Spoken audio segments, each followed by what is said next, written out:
America's freedom fighter, Lewis Millet. So this is another video from the Fat Electrician. I've not done one of his in a long time. He probably is my favorite sort of like war historian YouTuber. Like the way he tells these stories is just fantastic. I'm trying to think of what potentially this guy could fix bayonets is in the title. So is he the person who was charged with repairing, bayonets on the battlefield, maybe? I told myself this week I was just going to do a nice 3 to 5 minute video on the Battle of Bayonet Hill. Quick, easy, super short. It was going to be great. And then I Googled the guy that was in command during the Battle of Bayonet Hill, and everything just spiraled out of control from there, and it is now his video. Let's go. Today we're talking about the man that the US government had to order to quit leading bayonet charges against the enemy during the Korean War. Ladies and gentlemen, Colonel Lewis Lee Millet. And let me tell you something, this is the first picture that pops up when you Google him, and it's exactly why everything spiraled out of control. Because first of all, I mean, let's just call out the elephant. I don't know why it didn't register that he was carrying these two things. Is that a bayonet? It's bigger than I thought it would be. I thought they'd be a lot smaller. Room. That is the most immaculate face foliage I've ever seen in my entire life. I mean, look at that womb broom. It's perfect. And then you look down a little and you're like, oh, hey, he's got 2 bayonets because he fought on Bayonet Hill. That's really cool. And then you look over and you're like, oh, wow. Younger him was awesome too, with dual pineapple grenades on his shoulders. And then it dawns on you, oh shit, this guy's wearing the Medal of Honor around his neck, and it's like the fourth thing I noticed. Okay, do you have any idea how bad... Yeah, I missed that as well. Medal of Honor. This guy must have been top tier. You have to be wearing the Medal of Honor and it be the 4th thing that I noticed? Don't worry, I'm going to tell you right after this ad. This video is brought to you by Zydac. Food just to survive the Great Falls, Maine. The mustache by the 1920 when a baby would be... Link in description, moving on. Our story begins December 15th, 1920, when a baby would be born, presumably with a mustache, by the name of Lewis Millet. He would spend his childhood growing up in Mechanic Falls, Maine, where his family would hunt and grow their own food just to survive the Great Depression. So naturally, this kid's gonna grow up to be a pretty tough guy. Yeah. Fast forward to 1938. That kind of upbringing makes you a survivor. He gets done with school and he wants to carry on his family's military legacy, but here's the thing, it's 1938. World War II is not going to kick off until 1939 when Germany invades Poland, and even then, America's not going to get involved until after Pearl Harbor at the very, very end of 1941. So since the US military didn't have a whole lot going on at this point in time and no real big prospects on the horizon that we knew about yet, he decided he was just going to join the Maine Army National Guard, get trained up, and be ready in case his country did need him. So he heads out for training, goes through basic, gets that done. Now it's time to figure out what his actual job's going to be so he can head off to specialty training. But at this point in time, you didn't get to pick. But I mean, let's be real. He's an 18-year-old kid. He's rough. He's tough. He grew up during the Great Depression. Obviously, they're just going to throw him into infantry or combat engineer, artillery, some type of combat MOS. Yeah, something on the front line, wouldn't they? Right? Wrong. So the Army looks at his transcript from high school and they're like, hey, you took keyboarding in high school. That's awesome. We need a bunch of male clerks in the Army, and typically we have to teach them from scratch because none of the young boys take keyboarding in high school because at this point in time it's seen as like a female-related job task because it's the 1930s and like 99.9% of all secretaries are women, female, and those are really the only people that need to know how to type. So you already have this skill set. That's perfect. We're just going to make you a clerk. And a lot of people would have celebrated that. A lot of people would have been like, yes, please, put me in some nice office somewhere. Like I don't have to be on the front lines worrying about being taken out by the enemy.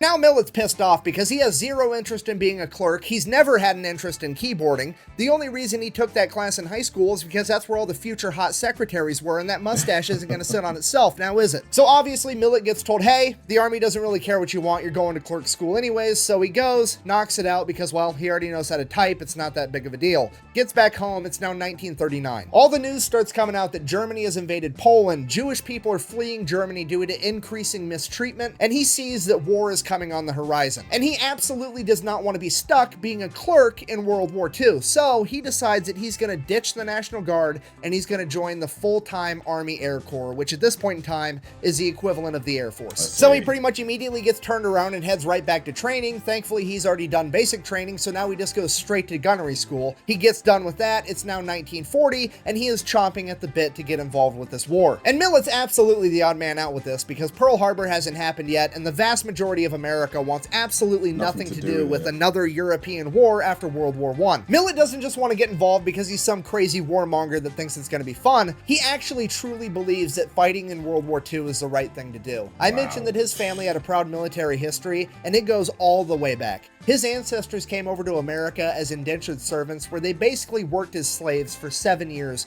to pay off the debt for their voyage to the New World so that they could have their freedoms. And ever since then, every man in Millet's family has fought to preserve those freedoms. His family fought in the American Revolutionary War. Both of his great-grandfathers fought for the North in the Civil War, and now he deems it as his turn. So you see, he didn't just join the military. So this guy had military in his blood, like, you know, just in him, in his DNA. Because he wanted to fight for America. He wanted to fight for what America actually stood for. He's basically the American equivalent of William Wallace. They'll never take our freedom! So in 1940, when the president... If any of you guys haven't seen Braveheart, first of all, why haven't you? Second of all, it is top movie, top tier. It's got to be at least in that top 20 IMDb movies of all time. At the time, FDR came out in a speech and basically said, hey, America's not actually going to fight in World War II. We're just going to send over a bunch of guns and bullets and they can fight it themselves. The people of Europe who are defending themselves do not ask us to do their fighting. They ask us for the implements of war, the planes, the tanks, the guns, the traitors, which will enable them to fight for their liberty and our security. At this point, Millet's like, fuck it. If America's not going to fight, I am. He abandons his post, hitchhikes to Canada, and joins the Canadian Army. He then proceeds to go into training for a third time to become an artilleryman in the Canadian Army, gets done with that, shipped over to Britain, just in time to partake in the Blitz, which, if you don't know, is when Germany began launching air raids against Great Britain, and Millet was there the entire time performing anti-aircraft operations to help defend Great Britain. This guy, man, a lot of people would have taken it as a sign that maybe I wasn't meant to fight in this war, but he made it happen. He crossed borders to fight in a war. Like, how many people can say that they did that? Like, they were that desperate to fight that they left the country to go fight. Fast forward December 8th, 1941, the attack on Pearl Harbor happens. The next day, December 9th, FDR declares war on Japan, and 2 days after that, December 11th, Germany declares war on America. At which point, Millet is like, hot damn! Millet then immediately makes his way to the U.S. Embassy, re-signs up for the U.S. military, and they ship him down to North Africa to take out the Desert Fox, Erwin Rommel. And you gotta keep in mind, after training with the Canadians and then fighting with them for almost a year, Millet is one of, if not the most experienced combat veterans in the Army at this point in time, because everybody else is either a brand new kid that volunteered or got drafted. Okay, if you're not picking up what I'm putting down, I'm trying to tell you he's gonna have to dad dick this entire situation because he's surrounded by a bunch of noobs. For example, he would earn himself a Silver Star. Because one day, all the new guys got together and they had a brilliant idea. They had a truck that was full of artillery ammunition and grenades, and they said, you know what? We should cover it in hay for camouflage. It worked in Looney Tunes, you know? Wile E. Coyote was able to sneak up on the Roadrunner, almost, because he hid inside of a hay bale. This is going to be brilliant. So, I'm going to say it again but slower. They took all their ammunition in the truck and covered it in hay in literally the driest region on the planet. Oh my God. So then the next time they get into a firefight, the tracers from the enemy machine gun fire hits the hay, catches the hay on fire because obviously, and all the new guys are like, oh God, what do we do? What do we do? All our ammunition's on fire now. Maybe wrapping it in flammable shit in the desert wasn't a good idea. So the fire continues to grow and then it gets hot enough that it starts cooking. I mean, it's easy to think, oh, why would they make such a stupid decision? But these are like 18-year-olds. These are like kids, pretty much, you know? Cooking off all the rounds and all the ammunition starts exploding in the back of the truck, and now it's putting everybody in danger. So naturally, the new guys freeze up and adopt the gun door defense strategy.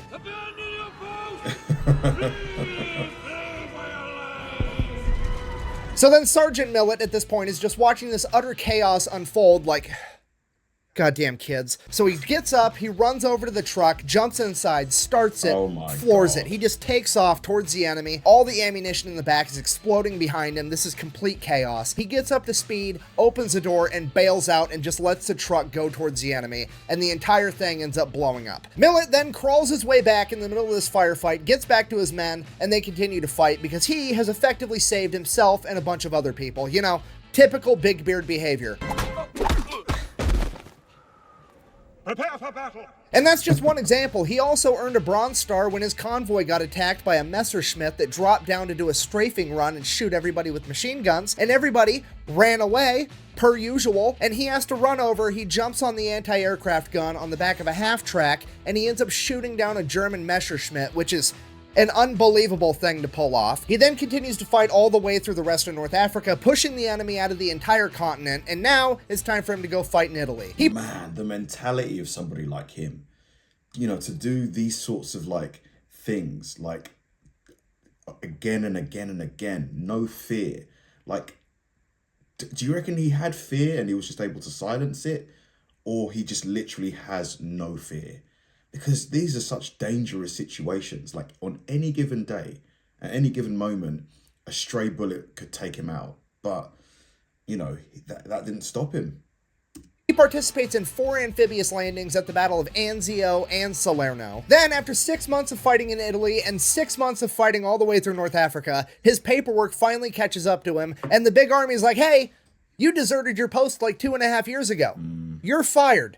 Yeah, full court-martial, completely kicked him out of the army. Then, That's just insane to me. You've got this person who's clearly super capable, and because of like a clerical issue, which that's what I regard it as. I mean, I know that some of you will be saying, oh, you have to respect the hierarchy.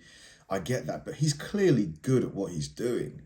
And you need all the soldiers that you can get your hands on. without leaving the office when this paperwork got signed, he's like, hear me out. Can I join the army now? And they're like, yes, you can. And since you have so much experience, you're going to be an officer. Here's your commission. You're now a lieutenant. So now So he got promotion.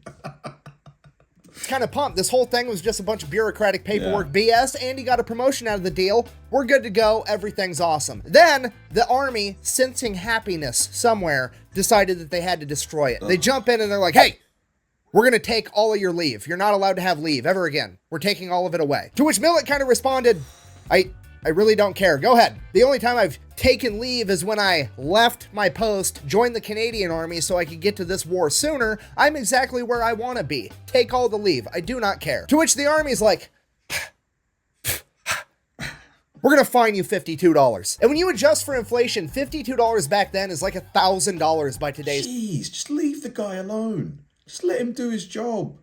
Like, what are they... standards. Like, it's not an insignificant amount of money. So Millet is obviously pretty thoroughly annoyed because he's not only now risking his life to do the right thing, he's actually incurring financial penalties. But ultimately, he realizes he's not here for money, so he just goes back to work and continues fighting. He ends up spending the rest of the war fighting in Italy. After Germany surrenders, he makes his way back home, rejoins the National Guard, and then he attempts to go to college. So he gets 3 years into a 4-year degree. He's almost done with college, and then June 25th, 1950, North Korea wakes up one morning and chooses violence. They decide they're going to invade South Korea, kicking off the Korean War. Now, to be fair, most people in this situation, a veteran of the Canadian Army as well as the United States Army, and highly decorated, you would assume would probably want to finish up that 4-year degree before they go into combat again, if they wanted to go into combat at all. But not Lewis Millet. Now, this is America's William Wallace. All he had to hear is that a bunch of communists were attacking a free democratic nation, and... Oh, so that's how you're gonna play. You're gonna do this? Okay, fine. That's all I needed. And it became personal. So Millet shows up in Korea. He starts working as a forward observer. If you don't know, a forward observer is the guy that goes out, finds the enemy, calls in their coordinates so that they can hit him with artillery. Millet, being Millet, calls in the artillery a little bit too close to himself and gets hit with some shrapnel. So now that he's injured, he kind of has to take a deep breath, step back, evaluate the situation, come to grips with the fact that he's only mortal, and accept that he's just going to have to fall back behind the front line and recover. I'm just kidding. He demands that the army give him an airplane and a pilot so that he can hop in this plane injured and call in artillery fire on the enemy from a fucking crop duster. This guy, man, is just, as the kids say these days, built different. Like, what the heck? This guy just doesn't know how to stop. He doesn't know. He just go. And then, because that wasn't gangster enough, December 5th, 1950, a P-51 Mustang goes down behind enemy lines in North Korea. So, naturally, Millet and his pilot get up in the air, they're gonna go find him. And somehow, they manage to pull it off. They land on the ground next to the plane, they pick up the pilot. The only problem, this crop duster only seats 2 people. So Millet, still injured by the way, is like, don't worry about it, go ahead, take my seat, the plane's gonna go faster without my Titanic-sized balls weighing it down anyways. I'll just hang out here, evade capture from the enemy that's for sure looking for the downed P-51 Mustang by now, and then you guys can just come back and pick me up whenever. Yep. So that's what happened. They take the other pilot back. Millet evades capture all night long. The pilot picks him back up the next morning, and then he makes his way back, has a full recovery, and then by February 1951, he's ready to get back doing real dangerous stuff again, you know, combat. So they give him a promotion to captain, and then give him his own platoon of infantry that he's going to lead into battle. Shortly after taking... How many soldiers are in a platoon? Is it around platoon of, oh God, 20 to 40, something like that? Over this platoon, he intercepts enemy correspondence that says that the Americans are afraid of bayonets and close quarters combat, which is the funniest communist propaganda on the planet, because you know all these Chinese and North Korean communists were sitting around like, man, how come these Americans have so many bullets? It's like they never run out like we do all the time. And the communist leadership's like, it's because the Americans are afraid to fix bayonets and fight you guys close quarters like men. That's why they just keep shooting you. It's definitely not because capitalism's better and it can provide them with enough ammunition to actually win a fight. That's definitely not it. Okay, and at this point in the story, you absolutely have to remember that Millet trained with and was in the Canadian Army in the very early days of World War II. And at that point in time, everybody just assumed that World War II was going to be reminiscent of World War I, a bunch of trench warfare, meaning that Millet probably trained in how to conduct trench warfare with the Canadians. And if you don't know, the Canadians were absolutely terrifying in World War I. They were absolute savages in close quarters trench warfare. Man, I'm imagining what it must have been like to be on the front lines back in the, you know, like 30s and 40s. Like, if you get sick, if you get infected, did they even have antibiotics back then? You know, what kind of food were they eating? Like, just the conditions, they must have been awful. I'm not saying today it's nice to be on the front lines in a war, clearly not, but back then, before the technology and science that we had today, it must have been worse. Must have been way worse. These guys wrote the book on how to not only be good at it, but play dirty the entire time. They were known for taking cans of food, throwing it into the enemy trench, and then when they heard all the enemies run up to pick up the food, they would throw grenades in right after it, okay? Don't let the good manners and the accent and the maple syrup fool you. The entire first rough draft of the Geneva Convention is pretty much just a laundry list of shit the Canadians did during World War I. Really? And that is who trained Louis Millet in how to engage in close quarters combat, and the commies just said that he was scared of it. So naturally, he took that as a challenge and began training his entire platoon every day in how to bayonet fight. So then the next time Millet's platoon comes across the enemy, fix bayonets, charge. They do it, they completely wipe out the enemy altogether. Only problem, they wiped out all of the enemy and now there's nobody left to tell all the communists that America's not scared of bayonet fighting. I guess we're just gonna have to do it again. Fast forward a little bit, Millet, his platoon, and 2 other platoons are trying to take Hill 180. Man, but fighting with a bayonet must be terrifying, because for it to be effective, you have to be in close proximity with your opponent, you know, so you can take him out, but he can take you out too, like. One of the platoons goes to maneuver around to a flank and they end up getting pinned down by heavy machine gun fire. The other 2 platoons are like, oh shit, what do we do? Millet just yells, fix bayonets, and starts charging up the hill. Just takes off. There's no ready, set, go, no 1, 2, 3. He just goes. So now Millet's platoon hurries up, fumbles around, gets their bayonets on, and they take off too, no questions asked. He's been training them this entire time. They've been around him enough to know this man's the main character, and they're ready to follow him to hell and back. So they start running after him. That other platoon is standing there like, oh shit, what do we do? Was that the mustache guy that already led a bayonet charge last month? I guess. So they take off as well. Millet, at this point, is running up this big-ass hill, and he's like 60 yards ahead of his guys, and the grenades just start coming from the top of this hill. And he's dodging these grenades one at a time. He dodges 1, he dodges 2, he dodges 3. Terrifying. Terrifying.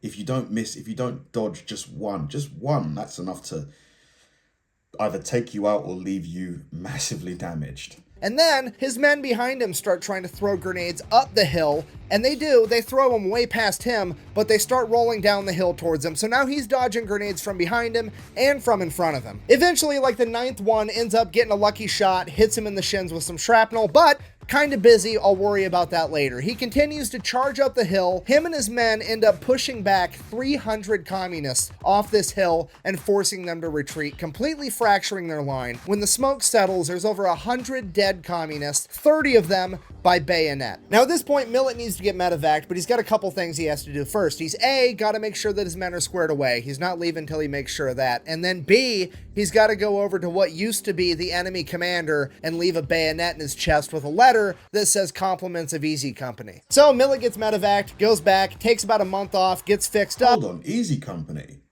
That was the Band of Brothers. So was he one of the Band of Brothers? Heads back to his company, and then first chance he gets, he leads another bayonet charge, at which point the US government steps in and is like, dude, stop. Okay, we're already naming Hill 180 Bayonet Hill. We're giving you the Medal of Honor. We can't have you getting killed in one of these bayonet charges. You're no longer allowed to launch bayonet charges. That's it. No more. You're done. Fast forward to July 1951. He gets awarded the Medal of Honor by President Truman for the Battle of Bayonet Hill. He also gets awarded the Distinguished Service Cross for the other 2 bayonet charges that he led. Obviously, I'm paraphrasing a little here, but when he received the Medal of Honor, he basically said, this medal doesn't just belong to me. It belongs to all of my men as well, because without the other 100 men that had my back, I would have just been some crazy guy running up a hill to my death. All right, so just to recap, he served in 2 armies, he fought in 2 wars. He has the Medal of Honor, the Distinguished Service Cross, the Silver Star, and the Bronze Star. It's probably time to retire, right? Wrong. He immediately transfers to the 101st Airborne, gets jump qualified, becomes a paratrooper. That wasn't hard enough, so he goes to Ranger School, like the hardest military school at this point in time, passes it absolutely no problem. So then he decides, hey, we got these helicopter things now and they can hover. I'm going to go ahead and try rappelling out of one. Becomes the first man to ever rappel out of a hovering helicopter, officially becoming the godfather of air assault. Then Vietnam kicks off and we really have no idea what he did because he was an advisor for the CIA, meaning he was mostly doing a bunch of extracurricular gangster shit that none of us are allowed to know about. After Vietnam, he would finally retire after 35 years in Still rocking the mustache. So thick and bushy. service, having earned the Medal of Honor, the Distinguished Service Cross, 2 Legions of Merit, the Silver Star, 3 Bronze Stars, 4 Purple Hearts, Insane. and 3 Air Medals. He would then go on to live happily ever after with his wife until passing away in 2009 at the age of 88. In conclusion, Colonel Louis Millet didn't just fight for America, he fought for what America stood for, and he was willing to stand for it even when America wasn't. And that is absolutely why this week's video has been about Colonel Louis Millet and not just the Battle of Bayonet Hill. Thank you for watching. Best way to support the video is go buy some merch over at thefatelectrician.com. Quack bang, out. And my records catch up when they court-martialed me for desertion, found me guilty, and they fined me a $52 fine and made me a second lieutenant. The minute Louis Millet turned 18 years old, 1938, he would join the Maine National Guard. Mate, what a guy. What a guy. Clearly, the upbringing he had, you know, the relatively harsh upbringing that he, maybe not harsh, but like coming from a background where his family, you know, historically didn't have a lot of money, you know, the Great Depression, you know, coming from several generations of people that have fought in really grueling wars, like definitely shaped him into just an absolute, you know, beast of a soldier. Incredible. Like the desire to want to get involved in so many conflicts where so many people would have just, like, you know, completely gone the other way. Like, he got given a golden opportunity to be involved in the war, but from a relatively safe space as being a clerk, a typist, but he was determined to fight in that war. Just unbelievable. Thanks for watching, guys, and I'll see you in the next one.